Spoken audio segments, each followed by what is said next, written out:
Erupsi susulan, Gunung Semeru kembali luncurkan APG sejauh 1,5 km. Gunung Semeru di Kabupaten Lumajang, Jawa Timur, mengalami erupsi susulan pukul 12 waktu Indonesia Barat. Awan panas guguran, APG, kembali meluncur dari puncak kawah Jonggring Saloko sejauh 1,5 km ke arah tenggara atau Besuk Kobokan.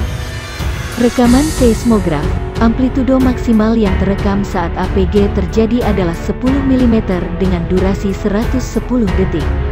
Informasi dari pos pantau di Gunung Sawur, APG yang turun beramak, amplitudo maksimal 10 mm berdurasi 110 detik dan jarak luncurnya 110 detik, kata Kepala BPBD Lumajang Patria Dwi Hastiadi di Lumajang.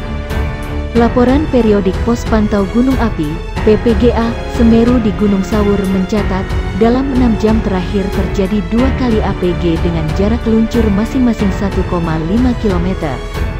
Letusan terjadi 26 kali dengan amplitudo 12-23 mm berdurasi 80-154 detik. Namun, yang terpantau hanya 7 letusan dengan ketinggian asap 200-600 meter mengarah ke barat. Patria memastikan, tidak ada dampak yang ditimbulkan akibat APG tersebut. Jarak luncurnya 1,5 km dan itu masih dalam radius aman. Karena batas radius aman kita 5 km, Patria mengimbau warga tidak beraktivitas apapun di sektor tenggara di sepanjang Besuk Kobokan sejauh 13 km dari puncak. Selain itu, Patria juga meminta warga tidak beraktivitas dalam radius 5 km dari puncak. Menurut Patria, sampai saat ini status Gunung Api Semeru masih tetap berada di level 3, siaga.